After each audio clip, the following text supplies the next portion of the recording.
پہلا پردہ جو ایک پورے کرٹن کی طرح گویا کہ ہمارے پورے معاشرے کے اندر تنا ہوا ہے، وہ سیگریگیشن آف سیکسز، عورتوں اور مردوں کو علیحدہ کرو، مخلوط معاشرت نہ ہو۔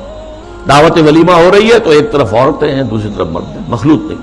لیکن اب مخلوط بھی ہوتی ہے، وہ تو جدید تہذیب جو ہے جیسے جیسے پھیل رہی ہے، اور کمال یہ کرتے ہیں کہ دولہا اور دلہن کو سجی سجائی دلہن کو لا کر جو ہے وہ وہاں پر اسٹیج پر بٹھا دیتے ہیں۔ بڑھ رہا ہے کینسر جو ہے وہ آگے سے آگے بڑھ رہا ہے۔ پہلا پردہ سیگریگیشن، ٹھیک ہے، کوئی کام کرنے کی پابندیاں نہیں ہے، تعلیم حاصل کرنے پر پابندی نہیں ہے، لیکن یہ کہ سیگریگیشن کے ساتھ ہوگا جو بھی معاملہ ہو۔ اگلا پردہ کیا ہے کہ عورت گھر سے نکلے تو یا جلباب کے اندر لپٹی ہوئی ہو، اور یا یہ ہے کہ پھر اسی کی ایک شکل بن گئی، وہ لپٹی ہوئی بھی ہو، اپنے چہرے کے اوپر ایک اس کا حصہ پلو لٹکا بھی لے، اسی کی شکل بعد میں برقعے کی شکل میں آ گئی، آسانی ہو گئی۔ جلباب میں ہے تو آپ کا ایک ہاتھ جو ہے عورت کا وہ چادر کو سنبھالنے پر لگے گا، صرف ایک ہاتھ فری ہوگا۔ اگر آپ نے برقعہ اوڑھ لیا ہے اور نقاب بھی ڈالا ہوا ہے، دونوں ہاتھ فری ہیں۔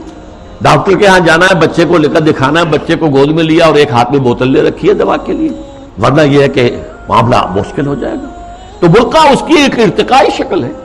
تیسرا پردہ چار دیواری، گھر کے اندر صرف محرم داخل ہوگا، نہ محرم نہیں جائے گا، چاہے وہ آپ کا داماد ہے، لیکن داماد کی محرم صرف اس کی بیوی ہے، آپ کی ایک بیٹی ہے، دوسری بیٹیاں اس کی محرم نہیں ہے۔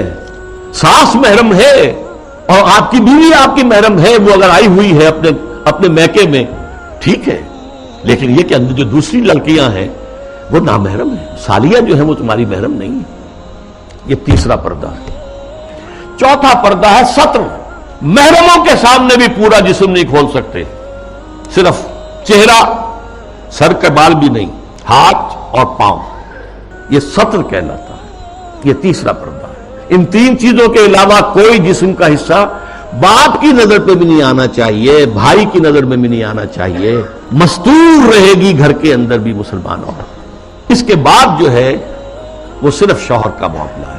یہ چار پردے ہیں اسلام میں، اس تہذیب کی بنیاد آج اس کی بیخکنی کی جا رہی ہے، ختم کیا جا رہا ہے، اور یہ ماسٹر سٹروک ہے، اسلامی تہذیب کی جڑ کھود دینے والی شے ہے۔